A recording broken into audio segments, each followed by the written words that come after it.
what we are trying to remember is what we usually don't remember in Israel is the Palestinian Nakba. What for the Israelis is the independence day or the independence time, 1948. For the Palestinians, it was a big disaster. 530 villages were erased.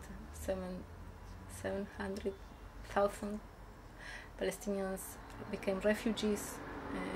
All this is something that didn't become part of the Israeli narrative, and this is something that we are trying to speak about and to show.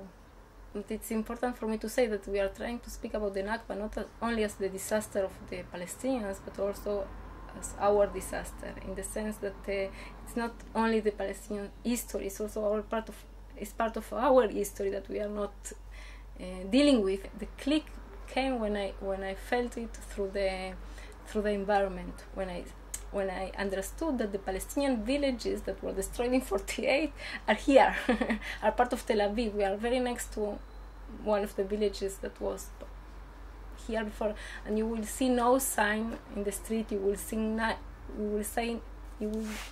see nothing telling you the story of that village. You can live here all your life without knowing that you are living on a Palestinian village.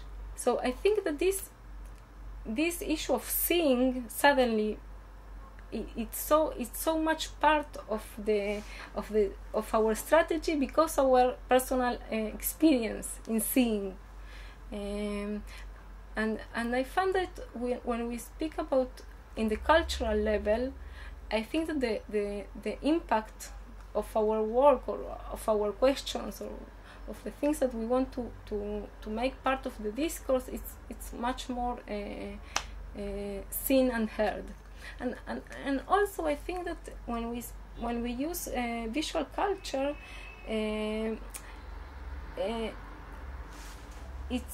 it opens more than one opportunity, in the sense that then when I show you a picture, you see something in the picture, I see something else in the picture, and maybe we see the same things, maybe not, but there are more than one option on how to see it. When we start using the word Nakba, the word Nakba is a word in Arabic. From the moment it enters the Hebrew, it changes the Hebrew. The language cannot stay the same when you speak in Hebrew and you say the word Nakba. I think that these kind of changes that are in the cultural level, in the visual level, are deep changes.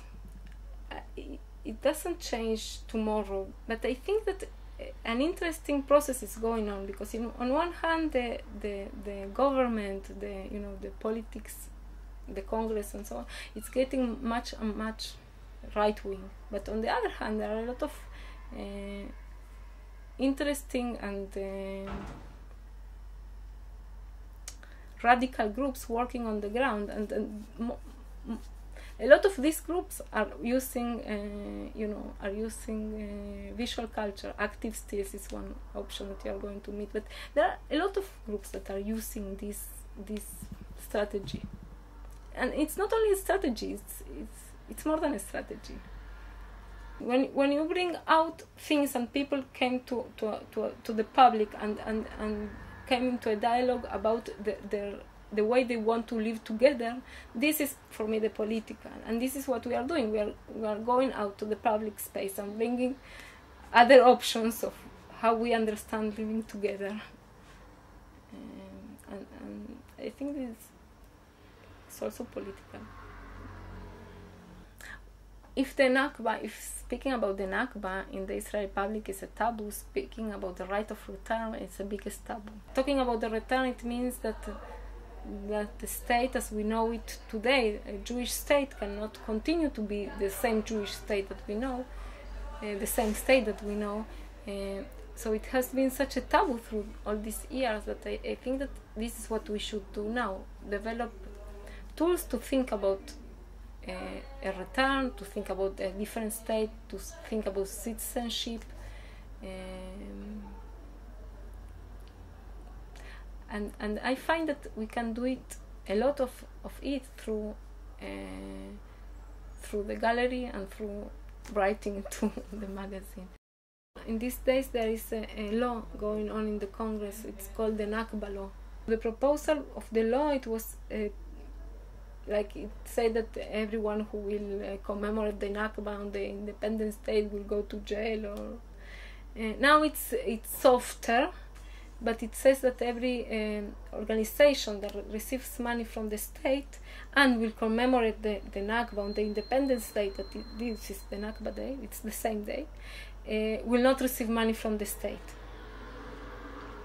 And it of course will damage primarily Palestinian municipalities inside Israel, or schools, Palestinian schools inside Israel, because they are receiving money from the state. When I say Palestinians, I mean that Arabs living in Israel, that are municipalities or schools. And I think it's it's a very it's a terrible law, of course.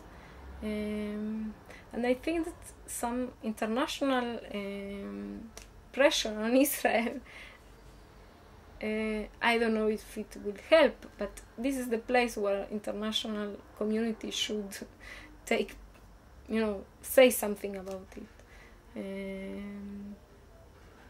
And of course I believe that the international community should be involved in what is happening here.